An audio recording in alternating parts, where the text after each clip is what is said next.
പലർക്കും കമ്പ്യൂട്ടർ ഒട്ടും ഉപയോഗിക്കാൻ പ്രായോഗികമായി അറിയാത്ത ആളുകളുണ്ടാകും. എന്നാൽ കുറച്ച് അറിയാവുന്ന ആളുകളും ഇവിടെ ഉണ്ടാകും. അപ്പോൾ പരസ്പരം നിങ്ങൾ ഒരു ലൈബ്രറിയിൽ നിന്ന് വന്ന ആളെന്നുള്ളതിന് പകരം അറിയാവുന്ന ആരെങ്കിലുമായിട്ട് പ്രത്യേകിച്ച് കുറച്ച് യുവ ആൾക്കാർ കുറേ കൂടി ഉണ്ട്. അവരുടെ അടുത്തൊക്കെ നിങ്ങൾ ഒന്ന് മിക്സ് ചെയ്തിരിക്കുകയാണെങ്കിൽ കുറേ കൂടി പെട്ടെന്ന് ചെയ്യാൻ പറ്റും. ഇന്റർനെറ്റ് വഴി നിങ്ങൾ മറ്റൊരു സ്ഥലത്തുള്ള കമ്പ്യൂട്ടറിലാണ് നിങ്ങളുടെ ഡേറ്റ എല്ലാം സൂക്ഷിക്കാൻ പറ്റും. ആദ്യം മനസ്സിലാക്കിയിരിക്കേണ്ട കാര്യമാണ്, നിങ്ങളുടെ കമ്പ്യൂട്ടറിലല്ല ഈ വിവരങ്ങളൊന്നും. നിങ്ങളുടെ ലൈബ്രറി കമ്പ്യൂട്ടറില്ല എന്നുള്ളത് വലിയൊരു പ്രശ്നമല്ല. ഈ ഡേറ്റ നിങ്ങളുടെ ലൈബ്രറിയിലെ മുഴുവൻ വിവരങ്ങൾ സൂക്ഷിക്കുന്നത് ലൈബ്രറി കൗൺസിലിന്റെ കീഴിലുള്ള മറ്റൊരു കമ്പ്യൂട്ടറിലാണ് സൂക്ഷിക്കുന്നത്. അങ്ങനെ സൂക്ഷിക്കുന്ന വിവരങ്ങൾ അവിടെ നിന്ന് നമ്മൾ എടുത്ത് നമ്മൾ ആവശ്യമുള്ള അങ്ങോട്ട് കൊടുക്കുകയും ഇങ്ങോട്ട് എടുക്കുകയും ചെയ്യാനുള്ള സംവിധാനമുണ്ട്. ഓഫീസിൽ ഒരു കമ്പ്യൂട്ടർ ഉണ്ടെങ്കിൽ ആ കമ്പ്യൂട്ടറിലായിരിക്കില്ല നിങ്ങളുടെ വിവരങ്ങൾ സൂക്ഷിക്കുന്നത് മറ്റൊരു സ്ഥലത്തുള്ള കമ്പ്യൂട്ടറായിരിക്കും. നിങ്ങൾ ഇവിടെ നിന്ന് ആ കമ്പ്യൂട്ടറിലെ വിവരങ്ങൾ ആക്സസ് ചെയ്യാൻ മാത്രമേ ഉപയോഗിക്കും. അപ്പോൾ അതുകൊണ്ട് തന്നെ മൊബൈൽ ഉപയോഗിച്ച് കുറച്ചൊക്കെ ചെയ്യാൻ പറ്റും. മിക്കവാറും കാര്യങ്ങളൊക്കെ നമുക്ക് എന്ത് ഉപയോഗിച്ച് ചെയ്യാൻ പറ്റും? മൊബൈൽ ഉപയോഗിച്ച് ചെയ്യാൻ കഴിയും. ഇതുവരെ പറഞ്ഞ സംശയം കിട്ടും. താൽക്കാലികമായ ഡേറ്റ എല്ലാവർക്കും അവൈലബിൾ ആണ്, അതിനുള്ള സംവിധാനമുണ്ട്. ആ ഡേറ്റ വെച്ച് നിങ്ങൾ ചെയ്യും, നമ്മൾ ചെയ്ത് പഠിക്കും. എന്നിട്ട് നിങ്ങൾ ലൈബ്രറി പോയിട്ട് ഇത് ചെയ്ത് കഴിഞ്ഞതിന് ശേഷം അതെങ്ങനെ ചെയ്യാൻ പറ്റുന്നു അത് നിങ്ങൾ യഥാർത്ഥ ഇപ്പം നമ്മൾ ചെയ്യുന്നത് യഥാർത്ഥ സോഫ്റ്റ്വെയർ ലൈബ്രറി സോഫ്റ്റ്വെയറിലൊക്കെ ടെസ്റ്റിംഗ് ആണ്, പഠിക്കുകയാണ് ചെയ്യുന്നത്. അപ്പോൾ അതുകൊണ്ട് ഇപ്പോൾ നമ്മൾ ചെയ്യുന്നത് ഒരു സാമ്പിൾ ഡേറ്റ വെച്ച് ചെയ്യും. അത് ആ രീതിയിലാണ് നിങ്ങൾ ലൈബ്രറിയുടെ സോഫ്റ്റ്വെയർ ചെയ്ത് കഴിയുമ്പോൾ ചെയ്യേണ്ടത് മനസ്സിലാക്കും. ഈ അടയാളത്തിലുള്ള ഒരു ഐക്കൺ കാണുന്നില്ല, ആ ഐക്കണിൽ ക്ലിക്ക് ചെയ്യാം.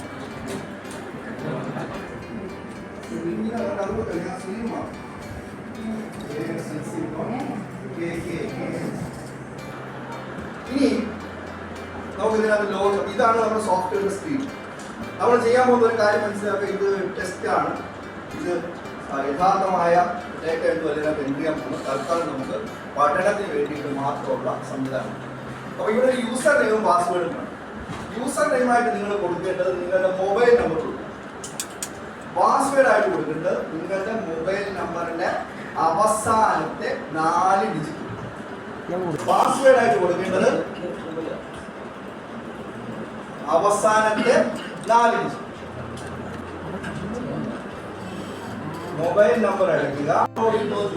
ചിലപ്പോൾ ഡൗൺലോഡ് ചെയ്ത് നിങ്ങൾ ചോദിക്കില്ല, ഓട്ടോമാറ്റിക്കായിട്ട് വരും. എന്റെ കേസിലാണെങ്കിൽ ഞാൻ സേവ് കൊടുക്കുകയും ഫയൽ ഡൗൺലോഡ് ചെയ്യും.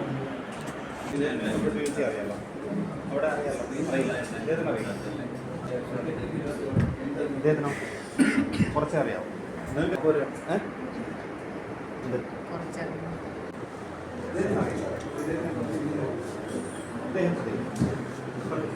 ഹലോ,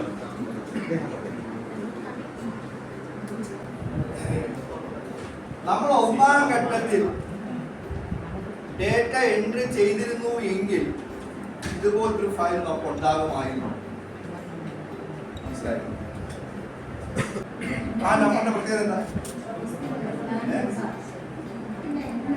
ബുക്കിന്റെ എണ്ണമാണോ സൂചിപ്പിക്കുന്നത്? ബുക്കിന്റെ സ്റ്റോക്കിന്റെ നമ്പർ, ശരിയല്ലേ? ഈ നമ്പറാണ് നിങ്ങളുടെ ലൈബ്രറിയിലെ ബുക്കിനെ തിരിച്ചറിയാൻ സഹായിക്കുന്ന നമ്പർ. 5810 എന്ന് നമ്മൾ നമ്പർ പറഞ്ഞാൽ ആ നമ്പറിൽ നമ്മുടെ ലൈബ്രറിയിൽ ഒരു ബുക്കേ ഉണ്ടാകുള്ളൂ. ഈ നമ്പർ എപ്പോഴും എന്തിന് നമ്പർ തന്നെ ആയിരിക്കും. പറഞ്ഞ മനസ്സിലായോ? ഇതെന്ത് തന്നെ ആയിരിക്കണം? നമ്പർ തന്നെ ആയിരിക്കണം. ഇത് യുണീക്കും ആയിരിക്കും. നിങ്ങൾ ലൈബ്രറിയിലെ ഡേറ്റ എൻട്രി ഈ 2 കാര്യങ്ങൾ നിങ്ങൾ ശ്രദ്ധിച്ചോളാം. ശരിയാവും. ചില ലൈബ്രറി, എല്ലാ ലൈബ്രറിയിലും അങ്ങനെയാണെന്ന് ഞാൻ പറയുന്നത്. ചില ലൈബ്രറികൾ CL എന്ന് പറഞ്ഞിട്ട് തുടങ്ങിയിട്ടുണ്ടാകും. അങ്ങനെയാണെങ്കിൽ ഇത് എൻട്രി ചെയ്യാൻ പറ്റും? നമ്മൾ സോഫ്റ്റ്വെയറിലേക്ക് മാറ്റാൻ പറ്റും? പറ്റില്ല. CL എന്ന് പറയുന്ന ക്യാരക്ടറൊന്നും അത് എടുക്കില്ല. അല്ലെങ്കിൽ ചിലപ്പോൾ നമ്മുടെ ലൈബ്രറിയിൽ ഒരേ ബുക്ക് നമ്മൾ 2 പ്രാവശ്യം എഴുതി ഒരേ നമ്പർ ഇട്ടു. പിന്നീട് നമ്മൾ കണ്ടെത്തി A കൂടെ ചേർത്ത് ഒരു ബുക്കിലൂടെ ഒരു A കൂടെ ചേർത്ത് വരും. ശരിയല്ലേ? അങ്ങനെയൊക്കെ നമ്മൾ ചെയ്യാറില്ലേ? അത്തരത്തിലുള്ള സഹായിക്കുന്ന ഒരു നമ്പറാണ് ഈ കോൾ നമ്പർ എന്ന് പറയുന്നത്. മനസ്സിലായോ? നമ്മളെല്ലാവരുടെ ലൈബ്രറിയിൽ ആ നമ്പർ ഉണ്ടാകും. ആകെ അതിനകത്തുള്ള പ്രശ്നം ഞാൻ പറഞ്ഞത് 2 കാര്യങ്ങൾ ശ്രദ്ധിക്കണം. അത് നമ്പർ മാത്രമേ ആകാവൂ. അതിനകത്ത് എന്ത് വരാൻ പാടില്ല? ക്യാരക്ടേഴ്സ്, ലെറ്റേഴ്സ് ഒന്നും വരാൻ പാടില്ല. വന്നിട്ടുണ്ടെങ്കിൽ നമ്മൾ എന്ത് ചെയ്യണം? ഒഴിവാക്കണം. നമ്മൾ ലൈബ്രറിയുടെ സെക്രട്ടറി പ്രസിഡന്റൊക്കെ ചേർന്ന് തീരുമാനിച്ച് അതിന് ഒഴിവാക്കി എങ്ങനെ മാറ്റാമെന്ന് ആലോചിക്കുന്നു. രണ്ടാമത് നമ്മൾ പറഞ്ഞത് കോൾ നമ്പർ എന്ന് പറഞ്ഞാൽ നിങ്ങളുടെ ബുക്കിൽ ലൈബ്രറികളിൽ കാണാൻ സാധ്യതയില്ലാത്തൊരു കാര്യമാണ്. കോൾ നമ്പർ എന്നുള്ള പേര് കാണില്ല. ചിലപ്പോൾ നിങ്ങളുടെ ലൈബ്രറി നിങ്ങൾ നോവൽ എഴുതുന്ന സ്ഥലത്ത് നിങ്ങൾ ബുക്കുകൾക്കെല്ലാം N1, N2, N3 എന്നൊക്കെ പറഞ്ഞിട്ടുണ്ടാകും. സ്റ്റോറീസിന് S1, S2, S3 എന്നൊക്കെ ഇട്ടിട്ടുണ്ടാകാം. അതായിരിക്കും നമ്മൾ ചെയ്തിട്ടുണ്ടാവുക. സാധാരണ DDC ക്ലാസിഫിക്കേഷൻസിൽ കോൾ നമ്പറൊക്കെ എഴുതുന്ന വേറെ സ്റ്റൈലിലാണ്. DDC നമ്പർ, അത് കഴിഞ്ഞ് ബുക്കിൻ്റെ ആദ്യത്തെ റൈറ്ററുടെ ആദ്യത്തെ 3 അക്ഷരം സ്ലാഷ്, അത് ബുക്കിൻ്റെ ആദ്യത്തെ പേര്, ഇങ്ങനെയൊക്കെയാണ് കോൾ നമ്പർ നമ്മൾ എഴുതുന്നത്. ഞാൻ അതിനെക്കുറിച്ച് വിശദീകരിക്കുന്നില്ല. ഇവിടെ നമ്മൾ ചെയ്തിരിക്കുന്നത് നോക്കൂ, എസ് എന്ന് പറഞ്ഞ് സ്റ്റോറീസിനല്ല എസ് എന്ന് പറഞ്ഞ് തുടങ്ങിയിരിക്കുന്നു. ഇത് CT എന്ന് പറയുന്നത് ചിൽഡ്രൻസ് സിനിമ എന്ന് പറയുന്നതാണ്. ES എന്ന് പറയുന്നത് ജനറൽ എസ്സേസ് ആണ്. ഇങ്ങനെ ഒരു പേര്, പുസ്തകം എഴുതിയ ആളിന്റെ പേര് ഓഥർ. അഞ്ചാമത്തത് ലാംഗ്വേജ്, ഏത് ഭാഷയാണ്. ആറാമത്തത് ഏത് കാറ്റഗറിയാണ്. ഇത്രയും കാര്യങ്ങൾ എല്ലാ പുസ്തകങ്ങൾക്കും നിർബന്ധമായും വേണമെന്നാണ്. Language 5 category. കാറ്റഗറി എന്ന് പറഞ്ഞാൽ എന്താ? ഏത് ടൈപ്പ്, ഏത് വിഭാഗത്തിൽ പെടുന്ന പുസ്തകമാണ്. പിന്നെ ഷെൽഫ് നമ്പർ. ഇത്രയും കാര്യങ്ങൾ നിർബന്ധമാണ്. നല്ലത്. കാരണം നിങ്ങൾക്ക് പിന്നീട് എപ്പോഴെങ്കിലും ഒക്കെ ആവശ്യം വരുമ്പോൾ ഒരു പ്രാവശ്യം ഡേറ്റ എൻട്രി ചെയ്യുമ്പോൾ അത്ര വിവരങ്ങളോട് ചേർത്ത് പോകുന്നതാണ് നല്ലത്. പക്ഷെ ആദ്യം പറഞ്ഞ കുറച്ച് കാര്യങ്ങൾ നിർബന്ധമായി വേണം. എന്തൊക്കെ വേണം? സ്റ്റോക്ക് നമ്പർ, കോൾ നമ്പർ ഒഴിവാക്കി നിർത്തും, മാറ്റി നിർത്തും. കോൾ നമ്പറുടെ എഴുതിക്കോളൂ. Call number, title, author, language, category. ഏറ്റവും പ്രധാനപ്പെട്ടാണ് കാറ്റഗറി. നമ്മൾ പുസ്തകം അടുക്കാൻ തുടങ്ങുമ്പോൾ ആദ്യം നിങ്ങളൊരു പുതിയ ലൈബ്രറി തുടങ്ങുന്നു എന്ന് വിചാരിക്കുക. നിങ്ങളൊരു പുതിയ ലൈബ്രറി തുടങ്ങുന്നു എന്ന് അനുമാനിച്ചോളൂ, ഊഹിച്ചോളൂ. നിങ്ങൾ ഒരു 10,000 പുസ്തകം ഷെൽഫ് എല്ലാം ഉണ്ട്. നിങ്ങൾ എങ്ങനെയായിരിക്കും പുസ്തകം അറേഞ്ച് ചെയ്യുന്നത്? നമ്മൾ കിട്ടുന്ന ഭാഗം എല്ലാം വാരിക്കും എടുത്തുള്ളൂ. പിന്നെ ആദ്യം നമ്മൾ കാറ്റഗറി തിരിക്കും, അല്ലേ? നിങ്ങളുടെ ലൈബ്രറിയിൽ ഏതൊക്കെ കാറ്റഗറി ഉണ്ടെന്ന് നിങ്ങൾ ആദ്യം തീരുമാനിക്കണം. ഈ സോഫ്റ്റ്വെയർ ഡേറ്റ എൻട്രി ചെയ്യാൻ തുടങ്ങുന്ന ചെറുക കഥകൾ, കവിതകൾ, ഓർമ്മക്കുറിപ്പ്, നാടകം, ജീവചരിത്രം, അല്ലേ? കവിത പറഞ്ഞ കവിത. ശരി, മനസ്സിലായല്ലോ. അപ്പൊ നമുക്കൊരു ജനറലൈസ് ചെയ്ത കാറ്റഗറി മതി. മനസ്സിലായോ? ഇപ്പോ ഒരു പുസ്തകം സ്റ്റോറി എൻട്രിയും വേറൊരാൾ വേറെ മനസ്സിലായോ? അപ്പൊ അതവസാനം അതിന്റെ സ്പെല്ലിംഗ് ഉൾപ്പെടെ കറക്റ്റായിട്ട് തീരുമാനിക്കും. ഇല്ലെങ്കിൽ അവസാനം ഇതെല്ലാം പല കാറ്റഗറി. ഒരുത്തൻ സ്റ്റോറി എൻട്രി, ഒരാൾ സ്റ്റോറീസ് എൻട്രി, ഒരാൾ കഥയിൽ എൻട്രി, ഒരാൾ കഥകൾ എൻട്രി. അവസാനം ഇതെല്ലാം കാറ്റഗറിയാണ്.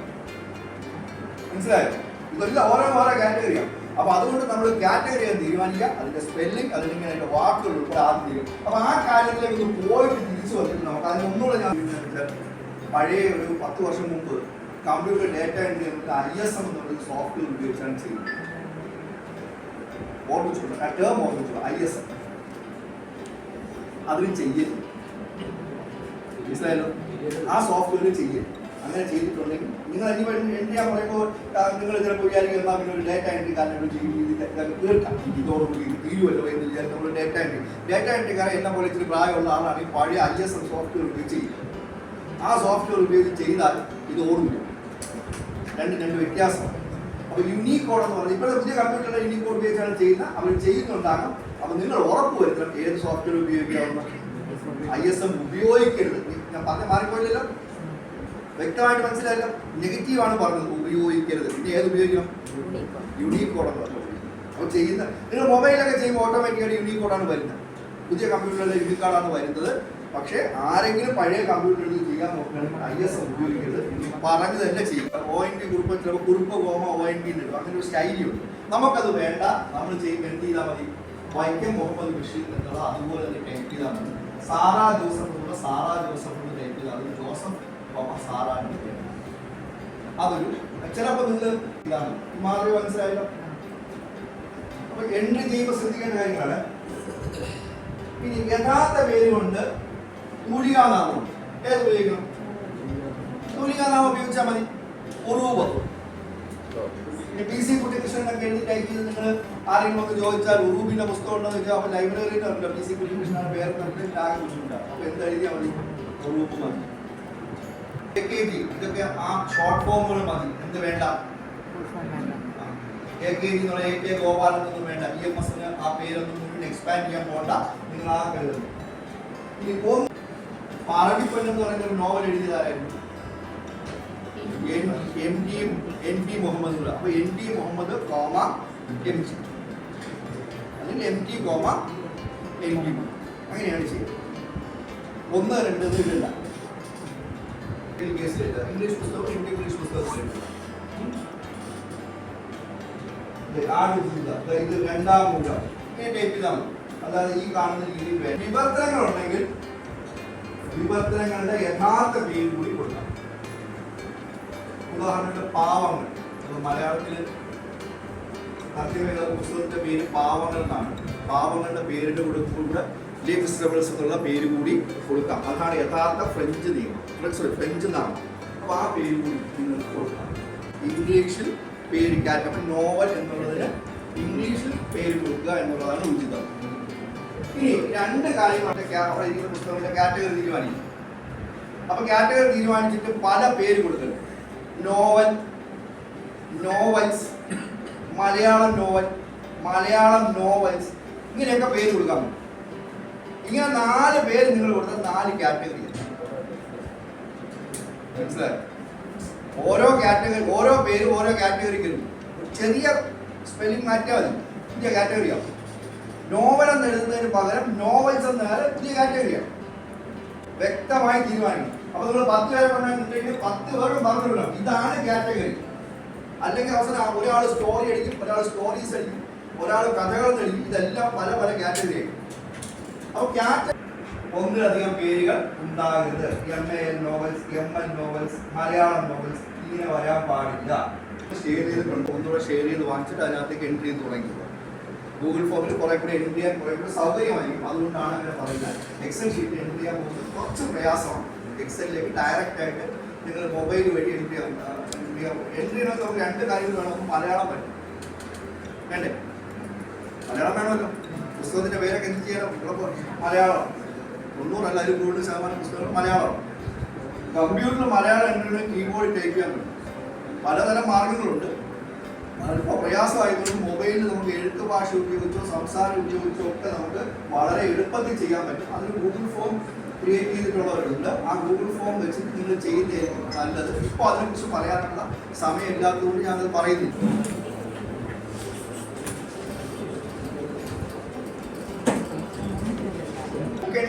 ബുക്ക് എൻട്രി നമ്മളൊരു സീറ്റ് വെച്ചു. ഇനി എന്താ ചെയ്യാൻ പോകുന്നത്? അങ്ങനെ നമ്മൾ നേരത്തെ കണ്ടത് നമ്മൾ ചെയ്തു വെച്ച ഡേറ്റ ഉണ്ടല്ലോ, അതായത് ആ കാണുന്ന ഡേറ്റ ഉണ്ടല്ലോ, അതിന് നമ്മൾ എങ്ങോട്ട് കൊണ്ടുപോകണം? നമ്മുടെ പബ്ലിക് സോഫ്റ്റ്വെയറിലേക്ക് കൊണ്ടുവരും. അപ്പൊ നിങ്ങളുടെ ലൈബ്രറിക്ക് ഒരു യൂസർ നെയിമോ പാസ്വേഡോ ഒക്കെ തരും. അതിൽ കയറിയിട്ടാണ് ചെയ്യേണ്ടത്. ഇപ്പൊ നമ്മൾ ചെയ്യുന്നതെല്ലാം ടെസ്റ്റാണ്. നമ്മൾ ടെസ്റ്റിംഗ് വേണ്ടി ചെയ്യുന്ന പരിപാടിയാണ്, അല്ലെങ്കിൽ നമ്മൾ പഠിക്കാൻ വേണ്ടി ചെയ്യുന്നതാണ്. നമ്മുടെ ലൈബ്രറിക്ക് ഒരു സോഫ്റ്റ്വെയർ ഒക്കെ തരുമ്പോൾ ഈ ഡേറ്റ നമ്മൾ എൻട്രി ചെയ്ത് വെച്ച ഡേറ്റ എങ്ങനെ ഈ സോഫ്റ്റ്വെയറിനുള്ളിലേക്ക് കൊണ്ടുവരുന്നു എന്നുള്ളതാണ് നമ്മൾ നോക്കാൻ. പ്രൊസീജിയർ എന്താ പരിപാടി മനസ്സിലായല്ലോ? അത് മനസ്സിലായാലും വെറുതെ ചെയ്യുന്നതായിട്ട് തോന്നും. 3 വെർട്ടിക്കൽ ഡോട്ടാണ് പ്രധാനപ്പെട്ടത്. ഇവിടെ നമ്മൾ ഇമ്പോർട്ട് ഡേറ്റ ആണല്ലോ കണ്ടോ? വെർട്ടിക്കലായി 3 എക്സിന്റെ സൈഡില് 4ാമതായി ഇമ്പോർട്ട് ഡേറ്റ എന്ന് പറയുന്നവരുണ്ട്. ഈ സ്ക്രീൻ കിട്ടിയോ? കിട്ടാത്തോ?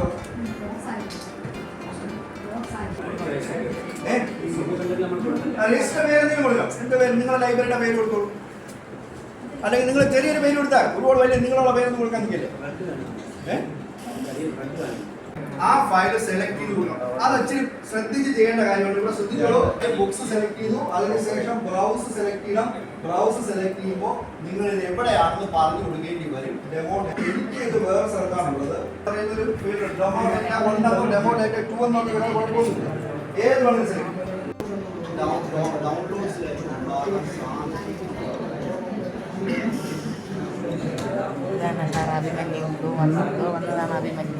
ഇങ്ങനെ ഒരു മെസ്സേജ് അടക്കാം.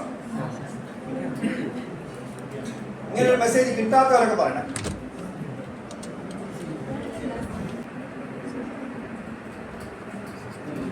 ചെയ്യാത്തതുകൊണ്ടാണ്.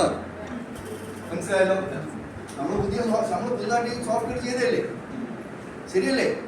നമ്മുടെ ലൈബ്രറിയിലെ ബുക്കിന്റെ കാറ്റഗറി ആരും ചെയ്യണം, നമ്മൾ ചെയ്യണമല്ലോ, നമ്മൾ ചെയ്തില്ല. അപ്പൊ അതിനൊരു മാർഗ്ഗമുണ്ട്. ഓവർ റൈഡ് ചെയ്യാനുള്ള ഇമ്പോർട്ട് ഡേറ്റ എടുക്കുമ്പോൾ മിസ്സിംഗ് കാറ്റഗറീസ് ഓട്ടോമാറ്റിക്കലി കണ്ടായിരുന്നു, കണ്ടോ? അത് ടിക്ക് ചെയ്യണമെന്ന് പറഞ്ഞാൽ നിങ്ങളുടെ ലൈബ്രറി സോഫ്റ്റ്വെയറിൽ ആവശ്യമായി ഇപ്പോൾ ഇതിനകത്ത് ഒരു കാറ്റഗറി ഇല്ല.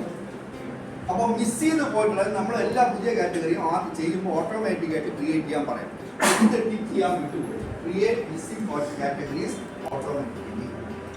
അപ്പോൾ എന്ത് ചെയ്യും? നമുക്ക് ആവശ്യമായിട്ടുള്ള കാറ്റഗറി ക്രിയേറ്റ് ചെയ്യും. ഇങ്ങനെ കിട്ടിയോ? 65 റെക്കോർഡ്സ് സക്സസ്ഫുൾ ആയിട്ട് ക്രിയേറ്റ് ചെയ്തു. വന്നോ? വരാത്തവരാരെങ്കിലും കിട്ടാത്ത ആരെങ്കിലും?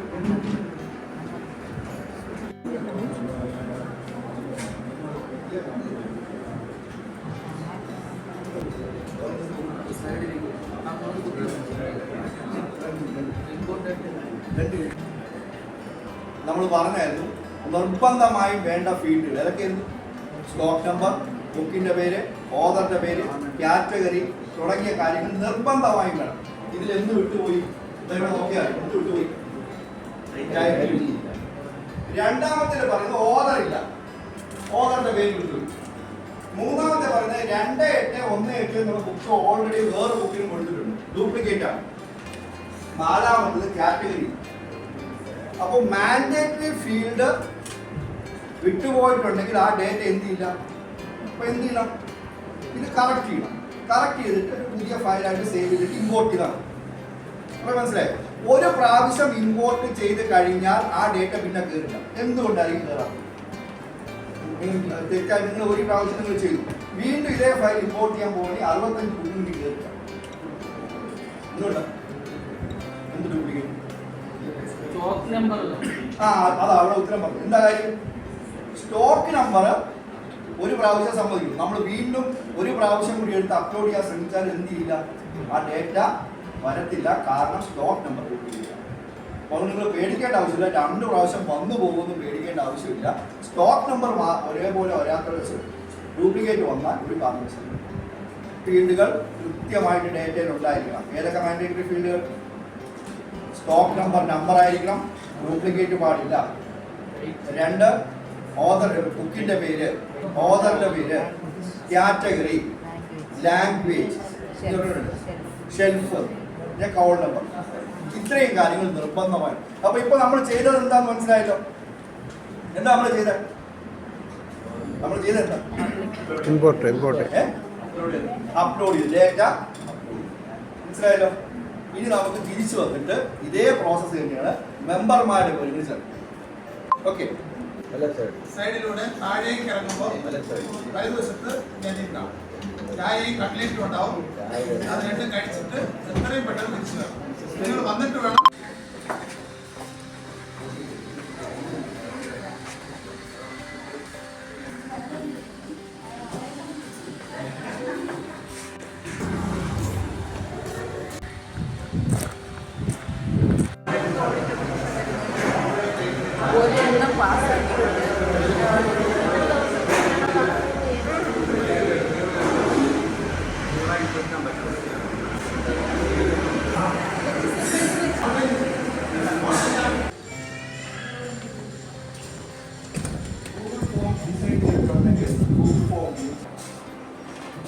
മൈക്രോസോഫ്റ്റ് എക്സൽ മാൻഡേറ്ററി ഫീൽഡുകൾ കൃത്യമായി എൻ്റർ ചെയ്യണം. ഇങ്ങനെ എൻ്റർ ചെയ്ത ഡേറ്റ എന്ത് ചെയ്യണം?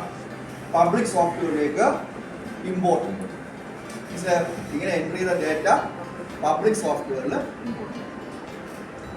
സോഫ്റ്റ്വെയറിൽ ഇമ്പോർട്ട് ചെയ്യുമ്പോൾ എന്തൊക്കെയാണ് ചെയ്യണം? എന്ത് ചെയ്യണം? പബ്ലിക് സോഫ്റ്റ്വെയർ എന്തൊക്കെ ചെയ്യണം? ചെയ്യുക. യൂസർ നെയിമും മൊബൈൽ ഫോൺ നമ്പറാണ്. അത് ചിലപ്പോൾ മാറി കേട്ടോ. പാസ്വേഡ് അവസാനത്തെ 4 ഡിജിറ്റ് ആണ്. തൽക്കാലം അടുത്തത് ക്ലിക്ക് ചെയ്യുക. 3 വെർട്ടിക്കൽ ഡോട്ട്സിൽ ക്ലിക്ക് ചെയ്യുക. സെലക്ട് പിന്നെ ഇതെന്ത് ഉപയോഗിക്കാൻ പറ്റും? മെമ്പേഴ്സ്. ഇതേ പ്രൊസീജിയർ മെമ്പേഴ്സിന്റെ വിവരങ്ങൾ ചേർക്കും. ഇവിടെ നിങ്ങൾ ആ ഷീറ്റിന്റെ രണ്ടാമത്തെ ഭാഗമായിട്ട് നിങ്ങൾ മെമ്പേഴ്സിന്റെ ഗൂഗിൾ ഫോം അവൈലബിൾ അല്ല.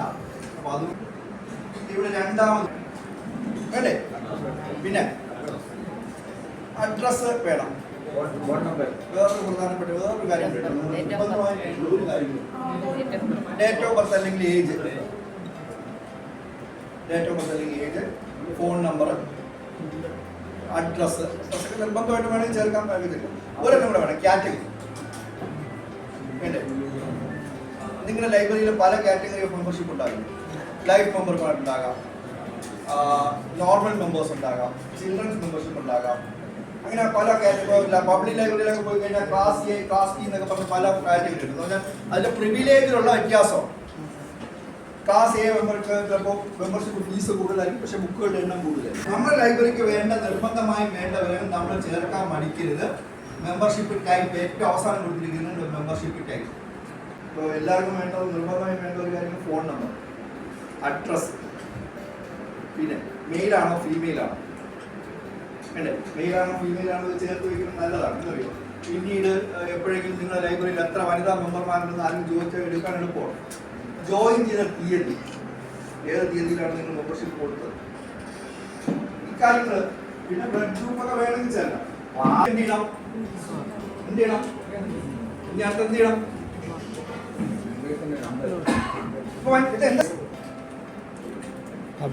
ഓട്ടോമാറ്റിക്കലി. അല്ലെങ്കിൽ എന്ത് ചെയ്യില്ല, കാറ്റഗറി ഇല്ലാതെ വെളിയിൽ പോകും. എന്ത് ചെയ്യും? കാറ്റഗറി ഇല്ലാന്ന് പറഞ്ഞ് പുറത്തു പോകും. ഇട്ടാൽ മതി. അതാണ് ഞാൻ പറഞ്ഞത്, ഇത് നിങ്ങൾക്ക് ചെയ്യാൻ പറ്റിയില്ല എന്നുള്ളത് വലിയൊരു കാര്യമില്ല. ഡേറ്റ എൻട്രിയാണ് ഏറ്റവും പ്രധാനം. നിങ്ങളത് മനസ്സിലാക്കിക്കൊള്ളുക. ഡേറ്റ എൻട്രിയാണ്. ഇതിപ്പോൾ ഒരു പ്രാവശ്യം ക്ലിക്ക് അറിയാമെന്നുള്ള ആരെങ്കിലും ഒരാളെ വിളിച്ചുകൊണ്ട് ഒരു പ്രാവശ്യം ചെയ്ത് തീർക്കാന്നുള്ളേ ഉള്ളൂ. കാരണം ഇത് ഡെയിലി ചെയ്യേണ്ട ആവശ്യമുള്ള കാര്യമല്ല. മനസ്സിലായോ? നിങ്ങളൊന്ന് ആലോചിച്ചു.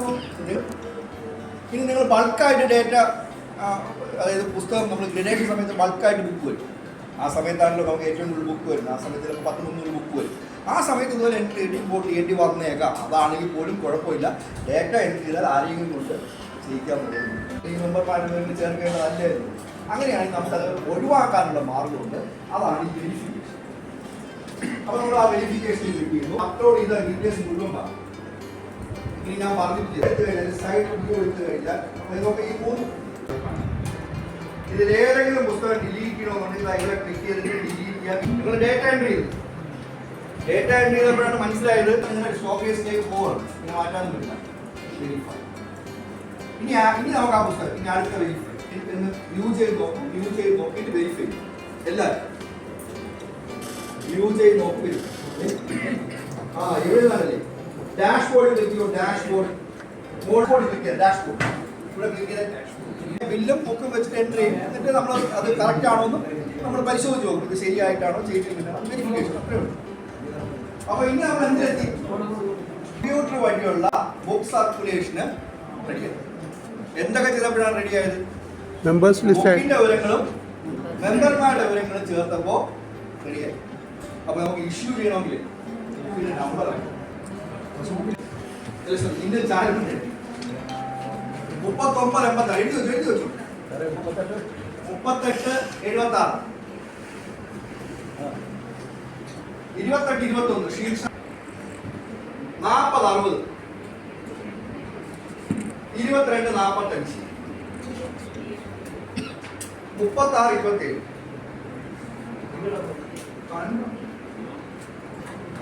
നമ്മൾ ലൈബ്രറിയിൽ ഇരിക്കുമ്പോൾ ഇതിന്റെ ആവശ്യം വരും. ലൈബ്രറിയിൽ ഇരിക്കുമ്പോൾ ഇതിന്റെ ആവശ്യം വരും. ഇഷ്യൂ ചെയ്യാൻ വേണ്ടിയിട്ട് എവിടെ കിട്ടും? ഈ നമ്പർ എവിടെ കിട്ടും? ബുക്കിൽ തന്നെയുണ്ട്. ലൈബ്രറിയിൽ ബുക്ക് കൊണ്ടുവരുമ്പോൾ ബുക്ക് തുറന്നു നോക്കിയിട്ട് നമ്മൾ ഈ നമ്പറാണ് ആദ്യം എഴുതി വെച്ചത്. നിങ്ങളുടെ മുമ്പിലേക്ക് ബുക്ക് കൊണ്ടുവരാൻ പാടില്ല. അപ്പൊ അതുകൊണ്ട് ഞാൻ ആ നമ്പർ നോട്ട് ചെയ്തേ ഉള്ളൂ. വേറെ കാര്യമൊന്നും. ഈ ബുക്കിന്റെ നമ്പർ എത്രയാണ്? പിന്നെ നമുക്ക് വേണ്ട എന്താ? Membership number. ശരിയല്ലേ? അപ്പൊ നമുക്ക് ഇഷ്യൂ സർക്കുലേഷൻ എന്തൊക്കെയുണ്ട്?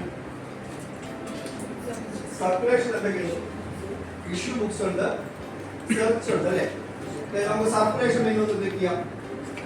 സർക്കുലേഷനിൽ ആദ്യം കാണുന്ന ബുക്ക് സെർച്ച്. ഏറ്റവും അധികം ആവശ്യമായി വരുന്ന കാര്യവും നമ്മുടെ ലൈബ്രറികളിൽ ഇപ്പൊ ഇല്ലാത്തതുമായ ഒരു കാര്യമാണ്. 90% ലൈബ്രറികളിൽ ഇല്ലാത്തൊരു കാര്യമാണ്. ആരെങ്കിലും വന്നൊരു പുസ്തകം ഉണ്ടെന്ന് ചോദിച്ചാൽ നാളെ വരാൻ പറ്റും. എല്ലാ ലൈബ്രറികളും അല്ല.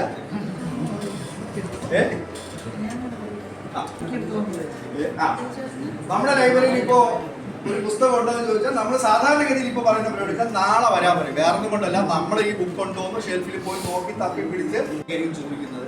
അന്നേരം നമുക്ക് ഇത് കണ്ടുപിടിക്കാൻ പറ്റും. അതും വലിയൊരു ഉപകാരമാണ്. അപ്പൊ പുസ്തകത്തെ എങ്ങനെ ചെയ്ത് നോക്കാം? എനിക്ക് കമ്പ്യൂട്ടർ ഒന്നും ഉപയോഗിക്കാറില്ല. ഇതാണ് ഇവിടെ ക്ലിക്ക് എന്നിട്ട് നോക്ക് ഉണ്ടോ ഇല്ലേ. ഇങ്ങനെ പറയാൻ പറ്റാത്ത രീതിയിലാണ് നമ്മുടെ സ്വിച്ച് ഓൺ ആണ് അല്ലെങ്കിൽ ഡാമേജ് ആണ്. അപ്പൊ ഇവിടെ ഉണ്ട് അവൈലബിൾ. പെൻഡിങ് എന്ന് കാണിച്ചാൽ എന്തായിരിക്കും എന്റെ അർത്ഥം? പെൻഡിങ് എന്ന് കാണിച്ചാൽ എന്തായിരിക്കും അർത്ഥം? ആക്റ്റീവ് അല്ല എന്ന് പറഞ്ഞാൽ പെൻഡിങ് എന്ന് കാണിച്ചാൽ എന്താ? ബുക്കുണ്ട്, എന്ത് ചെയ്തില്ല, വെരിഫൈ ചെയ്യില്ല. അവൈലബിൾ എന്ന് പറഞ്ഞാൽ എന്താ? ലൈബ്രറി ഇപ്പൊ സ്റ്റോക്കിലുണ്ട്, ആരും കൊണ്ടുപോയിട്ടില്ല.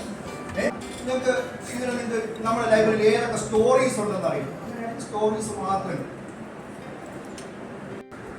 എം കെ സാനു നമ്മൾ ടൈപ്പ് ചെയ്ത പല രീതിയിലാണ്. എം ഒരു കുത്ത്, കെ ഒരു കുത്ത്, സാനു എന്നാണ് ടൈപ്പ് ചെയ്യുന്നത്. അങ്ങനെ തന്നെ വേണം, മനസ്സിലായോ?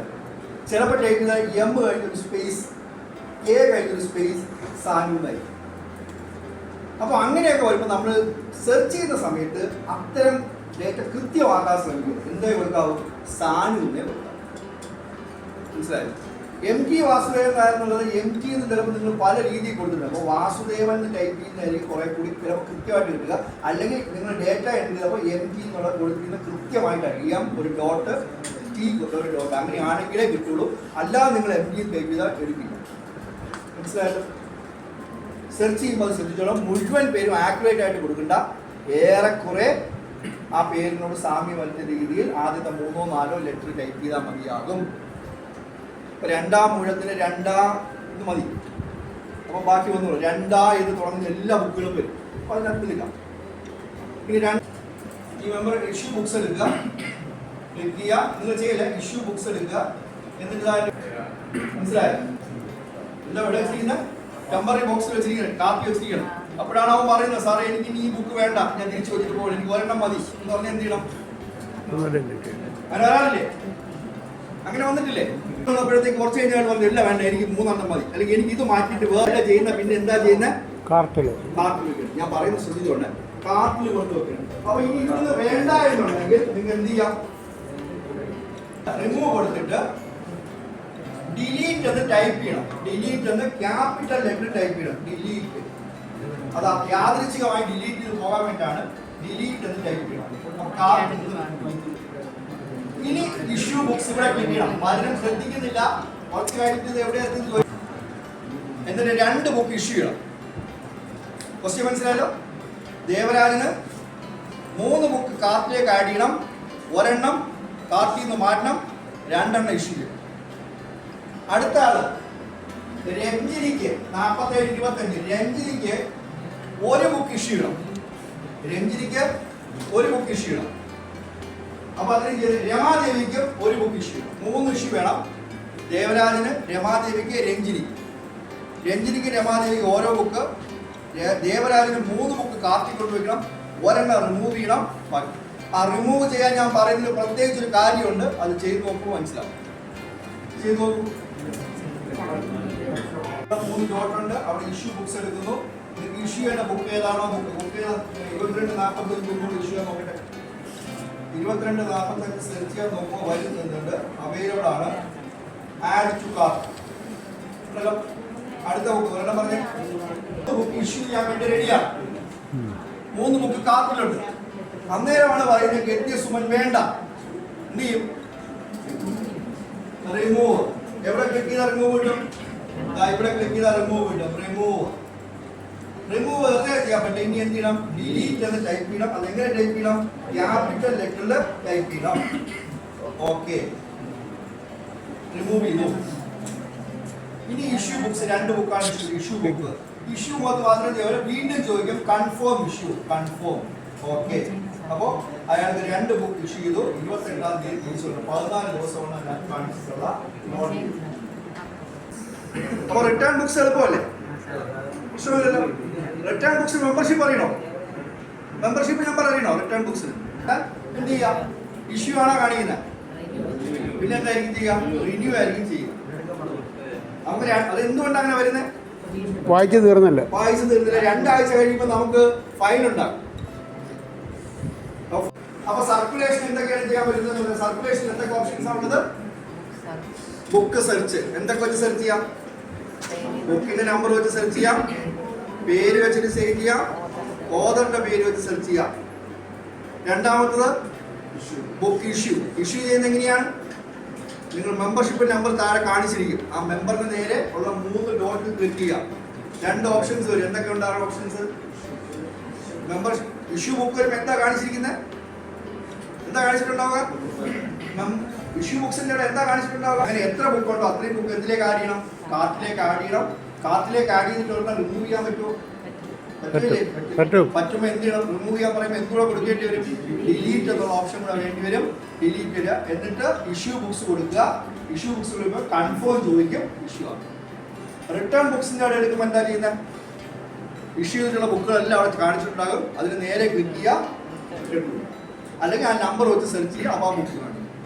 ഇനിയുള്ള റിപ്പോർട്ട്സ് ആണ്. ഇവിടെ സ്റ്റോക്ക് രജിസ്റ്റർ നിങ്ങൾക്ക് ഡൗൺലോഡ് ചെയ്തെടുക്കാം. വേണമെങ്കിൽ ഡൗൺലോഡ് ചെയ്തെടുത്ത് ചെയ്യാം. ഇനി മെമ്പർഷിപ്പ് രജിസ്റ്റർ ഇതാ കാണുന്നുണ്ട്. വേണമെങ്കിൽ പ്രിന്റ് എടുത്ത് നിങ്ങൾക്ക് രജിസ്റ്റർ. മനസ്സിലായോ? അടുത്ത് ഇഷ്യൂ രജിസ്റ്റർ. നമ്മുടെ ബുക്കിൽ ഇരുന്ന് എഴുതുന്നതിന് പകരം ഇഷ്യൂ രജിസ്റ്റർ കാണുന്നുണ്ട്, അതും ഡൗൺലോഡ് ചെയ്യാം. ഇപ്പോൾ മാസാമാസം വേണ്ടി ഡൗൺലോഡ് ചെയ്ത് ചെയ്യാം. Issue register type voice. Type voice എന്ന് പറഞ്ഞാൽ ഏതൊക്കെ ഇഷ്യൂ അല്ലേ? ആയല്ലേ? എല്ലാവർക്കും മനസ്സിലായില്ലേ? ഇതൊക്കെ ചെയ്ത് നോക്കിയാ? മറ്റു തിരിഞ്ഞാൽ ചെയ്ത് നോക്കിയാ? നോക്കുന്നുണ്ടോ? അപ്പോൾ ആൾക്കാരോട് ചെയ്യുന്നുണ്ടോ? അടുത്ത പ്രാവശ്യം ഗ്രഡേഷനിൽ ഇത് കംപ്ലീറ്റ് ചെയ്യുമ്പോൾ ചോദിച്ചൊരു ക്വസ്റ്റ്യൻ ഉണ്ടാകും. അതുകൊണ്ട് നിങ്ങൾ ഇത് ചെയ്തു പോകുന്നതാണ് നല്ലതെന്നാണ് എനിക്ക് തോന്നുന്നത്. കാരണം ഇങ്ങനെ ഒരു സോഫ്റ്റ്വെയർ ഇത്രയും പൈസ കൊടുത്ത് ലൈബ്രറി കൗൺസിൽ ചെയ്ത് വെച്ചിട്ട് നമ്മളാരും അതിനകത്ത് ചെയ്തില്ല എന്ന് പറഞ്ഞാൽ ചെയ്യാൻ സാധ്യതയില്ല. ചെയ്യേണ്ടി. ഇപ്പോൾ ഗ്രന്ഥാലോകത്തിന്റെ എണ്ണം പണ്ട് നമുക്ക് 2015 ആകാനാണ് നമുക്ക് എല്ലാവരും ചെയ്യേണ്ടി വരുന്നുണ്ട്. എന്നിട്ട് ഇവിടെ നമ്മൾ ക്ലിക്ക് ചെയ്തിട്ട് ബുക്ക് കാറ്റഗറീസ്. ഇപ്പോൾ കാറ്റഗറീസ് ഇത്രയും കാണിക്കുന്നുണ്ട്. ഇനി ന്യൂ കൊടുത്താൽ പുതിയ കാറ്റഗറി ക്രിയേറ്റ് ചെയ്യാം. ശ്രദ്ധിച്ചായിരുന്നു? എൻക്വയറി ക്രിയേറ്റ് ചെയ്ത് ആ ബുക്കുകളാക്കി അവിടെ കൊണ്ടുവച്ചു. വൃദ്ധൻ മെമ്പർഷിപ്പ് കാറ്റഗറി ഡേറ്റ എൻട്രി എടുക്കുക. മെമ്പർഷിപ്പ് കാറ്റഗറി ന്യൂ ആഡ് ചെയ്യുക. കൊടുക്കുന്ന ഇയർലി ആണോ ലൈഫ് ടൈം ആണോ അതോ അങ്ങനെയൊന്നുമല്ലേ? മന്ത്ലി ആണ്. എത്ര ദിവസമാണ് കൊടുക്കുന്നത്? ലോൺ കൊടുക്കുന്നത് 15 ദിവസം. Fine per day. അത് കഴിഞ്ഞാൽ എത്ര രൂപയാണ് ഓരോ ദിവസവും ഫൈന്? ഓരോ രൂപ. ഇതാണ് നമ്മുടെ ലൈബ്രറിയിലെ. അത് ലോൺ പീരീഡ് എന്ന് പറഞ്ഞാൽ 15 ദിവസമാണ്. അത് കഴിഞ്ഞ് താമസിച്ചാൽ ഓരോ രൂപ ഫൈൻ ചെയ്യാം. അതല്ല, എനിക്ക് വേറൊരു കാറ്റഗറി ഉണ്ട്. എൻ്റെ ലൈബ്രറിയിൽ ഇയർലി മെമ്പർഷിപ്പ് ഉണ്ട്. അതിന് ഞാൻ A ക്ലാസ് എന്നാണ് കൊടുത്തിരിക്കുന്നത്. 1000 രൂപയാണ് മെമ്പർഷിപ്പ് ഫീസ്. ഒരു വർഷത്തിലൊരിക്കലാണ് തരേണ്ടത്. അയാൾക്ക് ലോൺ പീരീഡ് എന്ന് പറയുന്നത് 30 ദിവസമാണ്. മനസ്സിലായോ? ഇങ്ങനെ നമുക്ക് മെമ്പർഷിപ്പ് കാറ്റഗറി ക്രിയേറ്റ് ചെയ്യാം. മനസ്സിലായല്ലോ? നിങ്ങൾക്ക് നിങ്ങളുടെ ലൈബ്രറിക്ക് ആവശ്യമായിട്ടുള്ള മെമ്പർഷിപ്പ് കാറ്റഗറി ക്രിയേറ്റ് ചെയ്യാൻ പറ്റും. പറഞ്ഞുപോലെ അഡ്രസ്സ് തുടങ്ങിയ കാര്യങ്ങളെല്ലാം നിങ്ങൾ എൻട്രി ചെയ്ത് വെച്ചു. പക്ഷെ കാറ്റഗറിക്ക് എത്ര രൂപയാണ് ഫീസ് എന്ന് നമ്മൾ തീരുമാനിച്ചില്ല. അതെവിടെ വന്ന് ചെയ്യും? ഇവിടെ വന്ന് എഡിറ്റ് ചെയ്ത് ചെയ്യാൻ പറ്റും. ഞാൻ പറഞ്ഞ മനസ്സിലായോ? ഇപ്പൊ പലരും ശ്രദ്ധിക്കാതിരിക്കും. ഡേറ്റ എൻട്രി ചെയ്യുന്ന സമയത്ത് മെമ്പർഷിപ്പിന്റെ ഡീറ്റെയിൽസ് എല്ലാം കൂടി ഒരു എക്സൽ ഫയലിൽ ചെയ്യാൻ പറഞ്ഞു. ചെയ്തു. അതിനകത്ത് നിങ്ങൾ കാറ്റഗറി ഒക്കെ ആഡ് ചെയ്തു. A ക്ലാസ് ഉണ്ട്, B ക്ലാസ് ഉണ്ട്, C ക്ലാസ് ഉണ്ട്. അതെല്ലാം കാറ്റഗറി ആയിട്ട് വരും. A ക്ലാസ്സിനും B ക്ലാസ്സിനും C ക്ലാസ്സിനും ഒക്കെ എത്രയാണ് ലോൺ പീരീഡ് എന്നും എത്ര രൂപയാണ് ഫൈൻ എന്നും എത്ര രൂപയാണ് മെമ്പർഷിപ്പ് ഫീസ് എന്നും നമ്മൾ എൻട്രി ചെയ്തില്ല. അത് ചെയ്യേണ്ടത് ഈ മെമ്പർഷിപ്പ് കാറ്റഗറി എടുത്തിട്ട് എഡിറ്റ് ചെയ്ത് ചെയ്യും.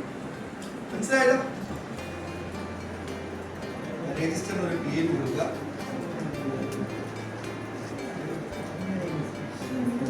ബുക്ക് രജിസ്റ്റർ കൊടുക്കുക. സബ്മിറ്റ് കൊടുക്കുക. ഈ ന്യൂ രജിസ്റ്ററിനകത്ത് ന്യൂ ബുക്ക് ആഡ്. രണ്ടാമത്തെ സെക്ഷനെ കുറിച്ചൊരു നോട്ട്സ് പറഞ്ഞിട്ട് അവസാനിപ്പിക്കാം. രണ്ടാമത്തെ ഇത് ചെയ്യുന്നത് നമുക്ക് സർക്കുലേഷനാണ്. സർക്കുലേഷനിൽ നമുക്ക് ഇഷ്യൂ ഉണ്ട്, ബുക്ക് സെർച്ച് ഉണ്ട്, ഇഷ്യൂ ഉണ്ട്, റിട്ടേൺ ഉണ്ട്. ബുക്ക് സെർച്ച് നിങ്ങൾക്കറിയാം, ബുക്ക് ഉണ്ടോ ഇല്ലെന്ന് പരിശോധിക്കാനാണ്. പല രീതിയിൽ സെർച്ച് ചെയ്യാമെന്ന് പറഞ്ഞു. ബുക്ക് നമ്പർ വെച്ച് ബുക്കിൻ്റെ പേര് വെച്ച് ഓർഡറിൻ്റെ പേര് വെച്ച് സെർച്ച് ചെയ്യാൻ പറ്റും. അപ്പോൾ ആ ബുക്കിൻ്റെ ഡീറ്റെയിൽസ് കാണാം. ഇഷ്യൂ ബുക്സിനാണ് അല്പം ഒരു ശ്രദ്ധിക്കേണ്ടത്. ഇഷ്യൂ ബുക്സിനകത്ത് നമുക്ക് ആദ്യം ചെയ്യേണ്ടത് ആഡ് ടു കാർട്ടാണ്. ആഡ് ടു കാർട്ട് കഴിഞ്ഞതിന് ശേഷം ഇഷ്യൂ ബുക്സിൽ വരണം. കാർട്ടിൽ നിന്ന് റിമൂവ് ചെയ്യണമെന്നുണ്ടെങ്കിൽ നിങ്ങൾ ഡിലീറ്റ് കൊടുക്കണം, അല്ലെങ്കിൽ റിമൂവ് കൊടുക്കണം. റിമൂവ് കൊടുക്കുമ്പോൾ ഡിലീറ്റ് എന്ന് ക്യാപിറ്റൽ ലെറ്ററിൽ ടൈപ്പ് ചെയ്ത് റിട്ടേൺ ബുക്സ് താരതമ്യേന എളുപ്പമാണ്. റിട്ടേൺ വരുന്ന ബുക്കുകൾ കാണിക്കും, ഏത് ബുക്കാണോ അത് റിട്ടേൺ ചെയ്താൽ. പിന്നെ നിങ്ങൾക്ക് റിപ്പോർട്ട്സ് ആണുള്ളത്. റിപ്പോർട്ട്സിനകത്ത് stock register, issue register, membership register തുടങ്ങിയവയൊക്കെ നമുക്ക് അവൈലബിൾ ആണ്. ഇനിയുള്ളത് നമുക്കൊരു പുതിയ മെമ്പർ കാറ്റഗറി ക്രിയേറ്റ് ചെയ്യുന്നത് എങ്ങനെയാണ്, പുതിയ ബുക്കിൻ്റെ കാറ്റഗറി ക്രിയേറ്റ് ചെയ്യുന്നത് എങ്ങനെയാണ്, അത് കണ്ട് നമ്മൾ കണ്ടായിരുന്നു. മെമ്പർ കാറ്റഗറി ക്രിയേറ്റ് ചെയ്യേണ്ടി വരുന്ന നമുക്ക് ആവശ്യമായി വരും. നമ്മുടെ മെമ്പർ കാറ്റഗറി നമുക്ക് എഡിറ്റ് ചെയ്ത് ലോൺ പീരീഡും ഫൈനും മെമ്പർഷിപ്പിൻ്റെ എത്ര റേറ്റ് ആണ് തുടങ്ങിയ കാര്യങ്ങളൊക്കെ നമുക്ക് ചെയ്യാൻ വേണ്ടിയിട്ട് മെമ്പർ കാറ്റഗറി എടുത്ത് എഡിറ്റ് ചെയ്യേണ്ടി വരും. 1 ടൈം എങ്കിലും നിങ്ങൾക്ക് ചെയ്യേണ്ടി വരും. പുതിയ കാറ്റഗറി വേണമെങ്കിൽ ആഡ് ചെയ്യാം. അതുപോലെ ബുക്കിൻ്റെ കാറ്റഗറി ആഡ് ചെയ്യാം. അത് രണ്ടും ആ ഡേറ്റ എൻട്രി മെനുവിൻ്റെ ആദ്യത്തെ 2 മെനുവായിട്ട് ഓപ്ഷൻസ് ആയിട്ട് ഉണ്ട്.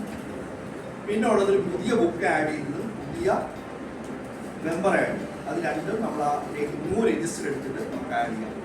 ബുക്കിനാണ് ആഡ് ചെയ്യേണ്ടതെങ്കിൽ ബുക്ക് രജിസ്റ്റർ എടുക്കുക, മെമ്പറാണ് ആഡ് ചെയ്യേണ്ടത് മെമ്പർഷിപ്പ്. അപ്പോൾ ഇത്രയാണ് നമ്മൾ പറഞ്ഞത്. എനിക്ക് നിങ്ങൾക്ക് എത്രത്തോളം അത് നിങ്ങൾക്ക് ഉൾക്കൊള്ളാൻ പറ്റിയിട്ടുണ്ട് അല്ലെങ്കിൽ ചെയ്തെടുക്കാൻ പറ്റിയിട്ടുണ്ടെന്ന് അറിയില്ല.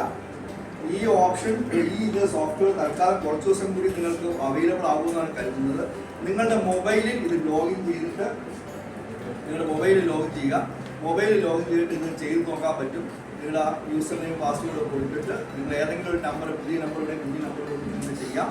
ചെയ്ത് പരിശീലിക്കുക. എന്തെങ്കിലും സംശയം ഉണ്ടെങ്കിൽ നിങ്ങളുടെ ആ ഗ്രൂപ്പിൽ പോസ്റ്റ് ചെയ്യുക. എനിക്കറിയാവുന്ന കാര്യങ്ങളാണ് ഞാൻ മുന്നിൽ മനസ്സിലാക്കേണ്ടത്. കഴിഞ്ഞ 2.5 വർഷത്തിന് മുന്നേ നമ്മളിത് ചെയ്തു തുടങ്ങിയതാണ്.